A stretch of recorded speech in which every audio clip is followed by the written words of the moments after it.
दर्शकों, हमने प्रधानमंत्री के दौरे को लेकर के भाजपा और कांग्रेस का रिएक्शन लिया था, जो ले से ताल्लुक रखते हैं। आइए देखते हैं उनका क्या कहना है। देखिए दोरते साहब, आपको क्या लगता है कि जिस तरीके से कांग्रेस बार बार निशाना बना रही है कि प्रधानमंत्री अपनी स्थितियां स्पष्ट नहीं कर रहे हैं, चीनी सैनिक अंदर आ चुके हैं और प्रधानमंत्री खुलकर खुलासा नहीं करेंगे, आप क्या कहेंगे इसमें? आप देखिए भाई साहब, हम देशभक्त लोग बैठे हैं, प्रधानमंत्री जिस आर्मी के फीडिंग्स के बेस पे रिपोर्ट कर रहा है, उस पे कांग्रेस वाली को आपत्ति है जी। कहां पे ग्राउंड सिचुएशन पे, यहां पे भी मैं कई मीडिया वालों को बताया था, आप ले सिटी में बैठकर रिपोर्टिंग करना बंद करो, लोगों को अफवाह फैलाना बंद करो। वहां स्थिति पे ग्राउंड के बॉर्डर पे आर्मी बैठे हैं, आर्मी जो रिपोर्टिंग करते हैं वो प्रधानमंत्री बताएंगे। लेकिन दोरते साहब, आपको लगता है कि वहां स्थिति क्या है? क्योंकि कुछ लोग जो हमसे बात कर रहे थे वो भी ये कह रहे थे, स्थानीय लोग जी, चीनी सैनिक अंदर आ गए। आप क्या दावा करते हैं कि वाकई में उनको खदेड़ दिया गया वापिस? वहां पे अभी सेना के अधिकारी और हमारे जो गवर्नमेंट लेवल पे टॉक्स चल रहा है, वहां पे सारे कुछ अपने जगह पे जाने के लिए रेडी भी हो गए हैं। और जो आया बोलेगा या नहीं आया बोलेगा, वहां पे ग्राउंड जरूर से रिपोर्ट करने वाला कोई नहीं है। तो बॉर्डर का जो ये पेट्रोलिंग जो एरियाज है और अपने पोस्ट से जहां पे जो आप इंडियन के रहते थे उस इलाके में नहीं आए हैं। जी जी दोरते साहब, ये बार बार चाइना का ये विस्तार, ये सोच जो है विस्तारवाद की, ये बार बार चाइना अंदर घुसपैठ करता है जी। और आम लद्दाख का व्यक्ति क्या चाहता है कि इस वक्त क्या होना चाहिए, आर पार का हो जाए। अब देखो, एक्चुअल में लोग वॉर तो नहीं चाहिए, ये कोई अच्छी सोल्यूशन नहीं है war is not a solution, ये लेकिन एट द सेम टाइम अगर कोई घुसपैठी का है, कोई हरकत ऐसा करे जो लोग दुनिया के पीसफुल सिचुएशन को खराब करे, तब वॉर अगर सोल्यूशन होगा तो पीछे भी नहीं हटना चाहिए। दोरते साहब, ऐसा तो नहीं कहा जा सकता ना कि जमीन बंजर है तो लिहाजा इसमें कोई टेंशन लेने की जरूरत नहीं है, क्योंकि भारत माँ की धरती का एक एक इंच का हिसाब होना चाहिए। अब देखो, आपको लगता है ये बंजर है, लेकिन ये स्ट्रेटेजिक इंपोर्टेंस, और इस इलाके में लद्दाख कितना स्ट्रेटेजिकली इंपोर्टेंट है। जो मोदी सरकार ने लद्दाख को यूटी बनाने का मतलब ही पूरा देश की सुरक्षा के लिए बनाए हैं जी। और अभी आज मोदी साहब के भाषण में आपने सुना होगा, बोला है लद्दाख में रहने वाले एक एक इंसान में, एक एक जवान में देश कूट के बैठा है। यहाँ के लमाए, यहाँ के रिम्पोचे जी, सब लोग यहां निकल जाते हैं, तो यहां होते हुए यहां एक इंच लेना किसी के लिए पॉसिबल नहीं है। तो यहां के लोग कितना देशभक्त थे, और अब मोदी जी बताने पर लोगों का सीना चौड़ा होकर अभी भी जहां भी लड़ने के लिए, हमारा एक सर्विसमैन हमसे मिला, हमारा युवा यहां हमसे मिल रहा है, हर कम्युनिटी के लोग मिल रहा है कि जब भी हमने 99 में जिस तरह हम वॉलंटियर करके हमने करगिल के वॉर को जिताने में पूरा आर्मी के साथ शव मिला के कम किया था, उस तरह भी अभी सब लोग वॉलंटियर जाने के लिए तैयार है। और हमारे लद्दाख स्क्वाड का तो नाम आपने सुना ही होगा, अभी उनको फ्रंट लाइन मिलने का चांस है, तो चाइना का तो धज्जे उड़ाएंगे। दोरते साहब, आपको लगता है कि जिस तरीके से लोग मान रहे हैं, अगर थोपा जाता है युद्ध तो लोग तैयार है पूरी तरह से? हालांकि युद्ध किसी मसले का हल नहीं है, क्योंकि कोई वार इस वक्त अफोर्ड नहीं कर पाता है जी। अगर थोपा जाता है, चाइना जबरन थोप देता है, तो लद्दाख की आवाम पूरी तरह से तैयार है। बिल्कुल बिल्कुल, लद्दाख के बिल्कुल रेडी है। जितना यहाँ मिलिट्री लोग लेते हैं देशभक्त के, तो आर्मी में कूट के होते हैं, उससे भी बढ़ के हमारे लद्दाख के सारे लोगों में है, पूरे सिटीजन्स में है। जो भी सेवा चाहिए, जो भी सर्विस चाहिए, अभी यहाँ के एडमिनिस्ट्रेशन हो, यहाँ के रिलीजियस ऑर्गेनाइजेशन हो, यहाँ पे सोशल ऑर्गेनाइजेशन हो, सब लोग रेडी है। यानी अगर लद्दाख स्क्वाड को आगे लगाया जाता, फ्रंट रो पे रखा जाता, प्रथम श्रेणी में रखा जाता, तो उसका लाभ मिलेगा? अब देखिए, एक लोकल और नॉन लोकल में फर्क होता है। यहाँ के एक एक पत्थर, एक मिट्टी में, एक रेत वाले मिट्टी या सख्त मिट्टी में पहचान तो यहाँ के लोगों का होगा ना जी। जी, तो किस पहाड़ को किस तरह चलना है, क्या कदम लगाना है, किस ड्रेस अप में लोग यहाँ पे जो एक्लेमेटाइज हुए हैं, उस हिसाब से अगर देखा जाए तो यहाँ के लोग तो बकरी की तरह, यहाँ के लोग शेर की तरह, यहाँ के पहाड़ों पे किस तरह चलना है, इनके लिए बहुत ही चुटकी वाली बात है।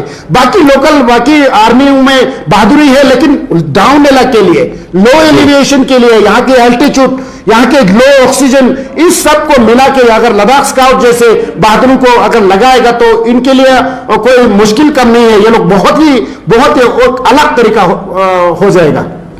दोनों साहब, एक और तरीके से चाइना पर स्ट्राइक किया जा सकता है, वो है उसकी अर्थव्यवस्था पर। बिल्कुल, जैसे हमने 59 ऐप्स बंद किए, हम अगर प्रोडक्ट लेना बंद कर देंगे तो ये पॉसिबल है कि चाइना को सबक सिखाया जा सकता है। बिल्कुल, देखो आप जो 59 ऐप्स जो बंद किए हैं उससे उनको कितना रोने का आवाज निकल रहा है। अभी चाइना को हिट हो गया है जी। और अदरवाइज भी जो हाईवेज की रोड का कंस्ट्रक्शन का और रेलवेज का जो अनाउंस हो रहा है, चाइनीज के लोगों पे भरोसा करने के लायक नहीं है।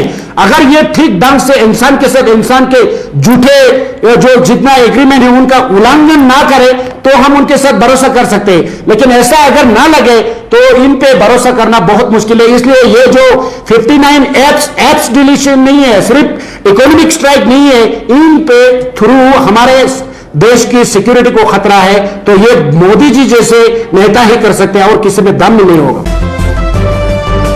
आप इस विजिट को किस तरीके से देखते हैं?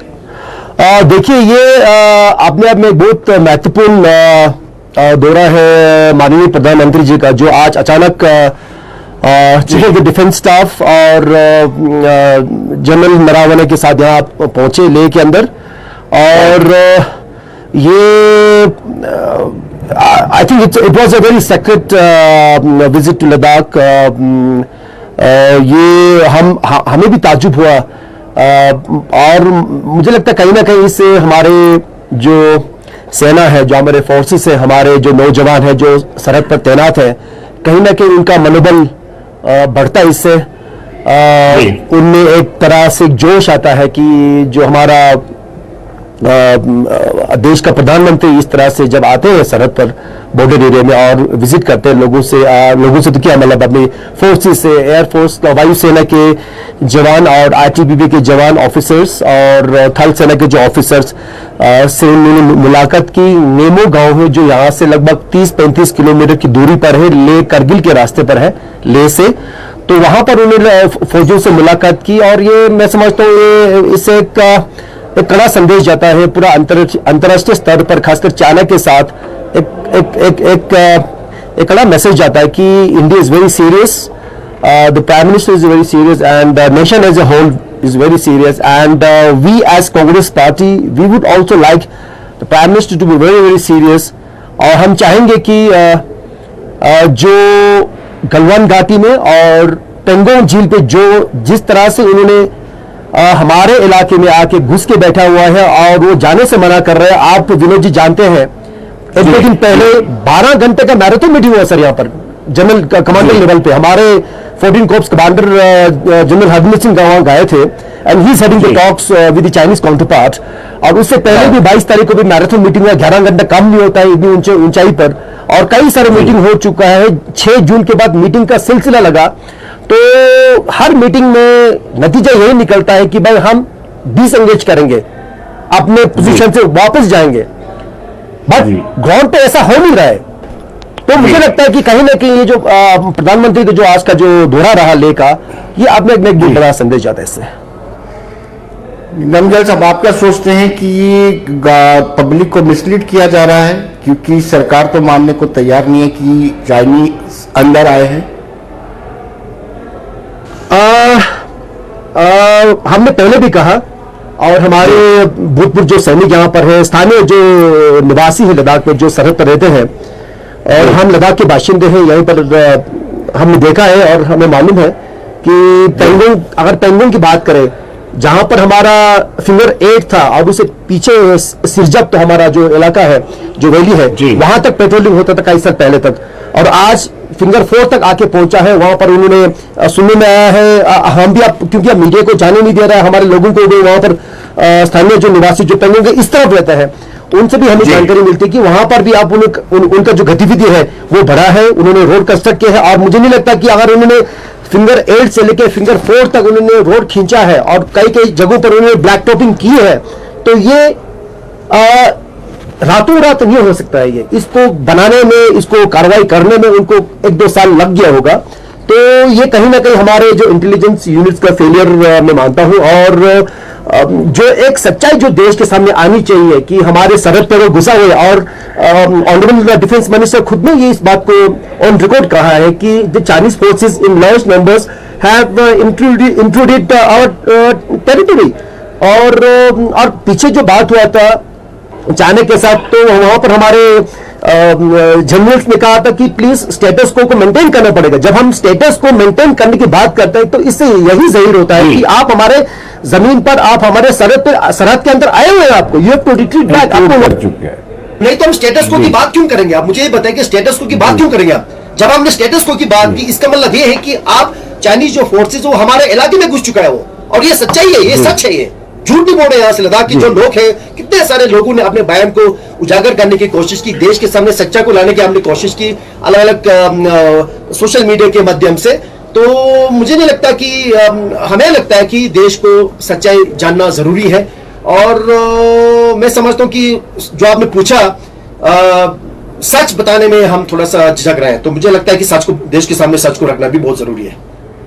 नंदलाल साहब, आपको लगता है कि ऐसे इश्यूज पे जो नेशनल इंटरेस्ट से जुड़े हुए इशू हो, इन पर सियासत की जानी चाहिए, चाहे वो भारतीय जनता पार्टी चाहे वो कांग्रेस हो?